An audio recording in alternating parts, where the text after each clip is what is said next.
राधे राधे मेरे प्यारे भाइयों बहनों माताओं व बंधुओं, संस्कार की बातें चैनल में आपका स्वागत है। बंधुओं, आज बड़ा मंगलवार मैं आपके लिए लाई हूँ हनुमान जी की कथा। बंधुओं, मंगलवार के दिन हनुमान जी की इस कथा को सुनने मात्र से हनुमान जी आपके सभी कष्टों को शीघ्र अतिशीघ्र हर लेंगे। आपके सभी काम स्वयं ही बनते चले जाएंगे।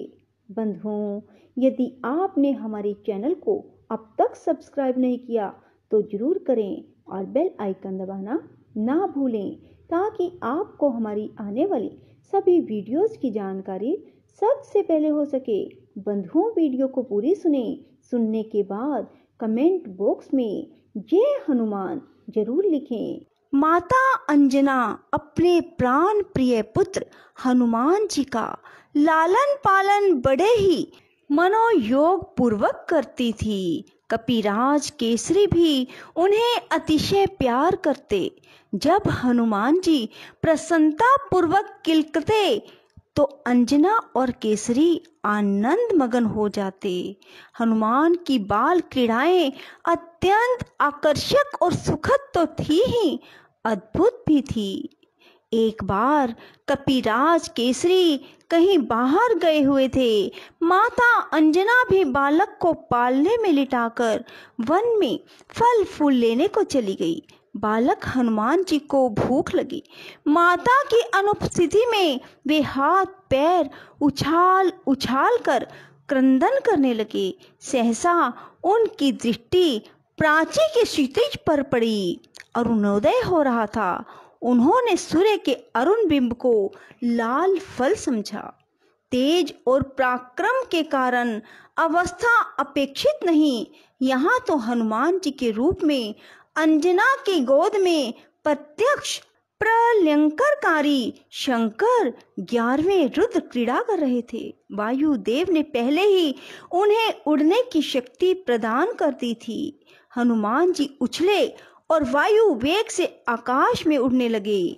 पवन पुत्र तीव्र गति से उड़ते चले जा रहे थे। उन्हें इस प्रकार वेग पूर्वक उड़ते देखकर देव दानव और यक्ष आदि विस्मत होकर कहने लगे, इस वायु पुत्र के वेग के तुल्य वेग तो स्वयं वायु, गरुड़ और मन में भी नहीं है। इसी आयु में शिशु का ऐसा वेग और पराक्रम है तो यौवन काल में इसकी शक्ति कैसी होगी। वायु वेग ने अपने पुत्र को सूर्य की ओर जाते देखा तो उनके मन में चिंता हुई, मेरा यह बच्चा कहीं सूर्य की प्रखर किरणों से झुलस ना जाए। इस प्रकार वे बर्फ के समान शीतल होकर उनके साथ चलने लगे। सूर्य देव ने अलौकिक बालक को अपनी ओर आते देखा तो उन्हें समझने में देर ना लगी कि ये पवन पुत्र अपने पिता के वेग से मेरी ओर आ रहे हैं और स्वयं पवन देव भी उनकी रक्षा करने के लिए साथ ही उड़ रहे हैं। सूर्य देव ने अपना सौभाग्य समझा, आहा, स्वयं भगवान चंद्रमौली ही हनुमान जी के रूप में मुझे कृतार्थ करने के लिए पधार रहे हैं। अंशुमाली की अग्निमयी किरणें शीतल हो गई। हनुमान जी सूर्य के रथ पर पहुंचकर उनके साथ क्रीड़ा करने लगे। संयोग की बात, उस दिन अमावस तिथि थी।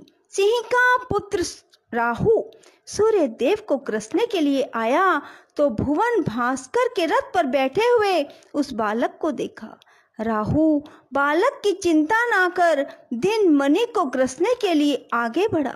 हनुमान जी ने उसे पकड़ लिया। उनकी वज्र मुष्टि में दबकर राहु छटपटाने लगा। वह किसी प्रकार प्राण बचाकर भागा।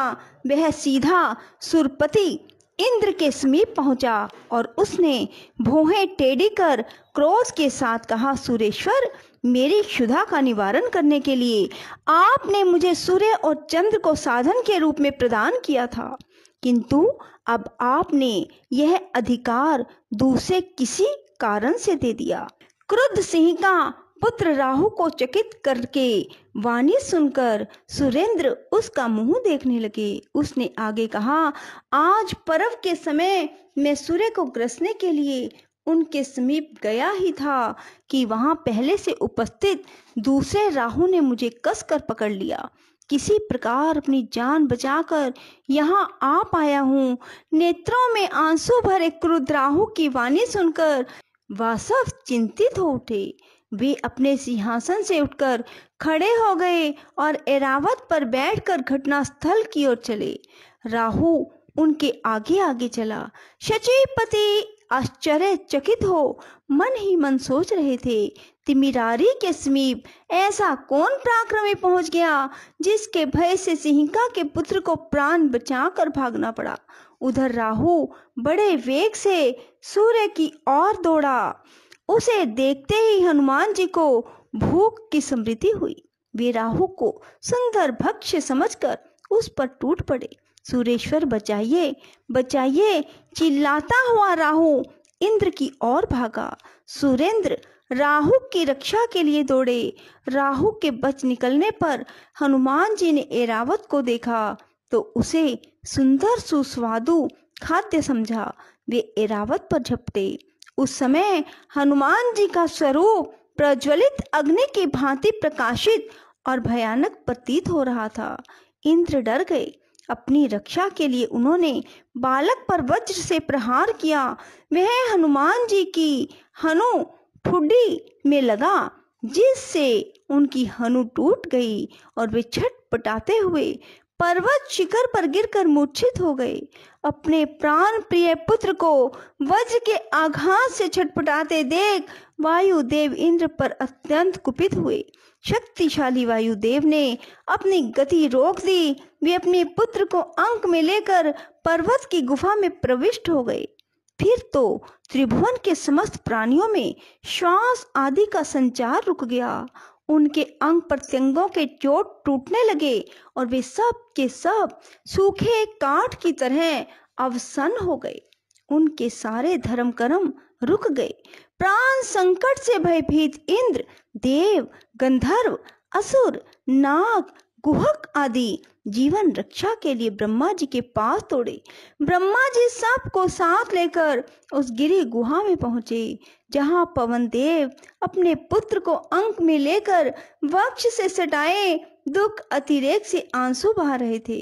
मूर्छित हनुमान जी की सूर्य, अग्नि एवं स्वर्ण के समान अंग कांति देखकर चतुर्मुख चकित हो गए। अपने सम्मुख सृष्टा को देखते ही पवन देव पुत्र को गोद में लेकर खड़े हो गए। उस समय हनुमान जी के कानों में अलौकिक कुंडल हिल रहे थे। उनके मस्तक पर मुकुट, गले में हार, दिव्य अंगों पर स्वर्ण के आभूषण सुशोभित थे।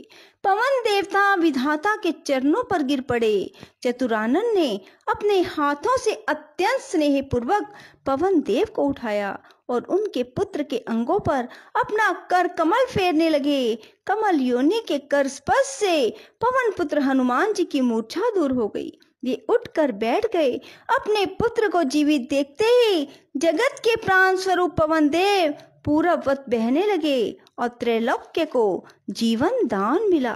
ब्रह्मा ने संतुष्ट होकर हनुमान जी को वरदान प्रदान करते हुए कहा, इस बालक को ब्रह्म शाप नहीं लगेगा और इसका कोई अंग कभी भी शस्त्र अस्त्रों से नहीं छिद सकेगा। फिर भी उन्होंने सुर समुदाय से कहा, देवताओं, यह असाधारण बालक भविष्य में आप लोगों का बड़ा हित साधन करेगा, अतएव आप लोग इसे वर प्रदान करें।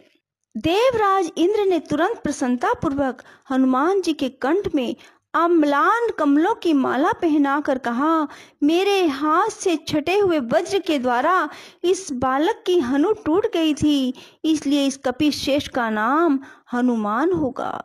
इसके अतिरिक्त इस बालक पर मेरे वज्र का कोई प्रभाव नहीं पड़ेगा और इसका शरीर मेरे वज्र से भी अधिक कठोर होगा। बोलो पवन पुत्र हनुमान की जय। राधे राधे। जय श्री कृष्णा।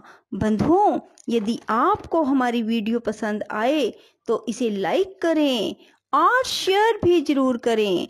धन्यवाद।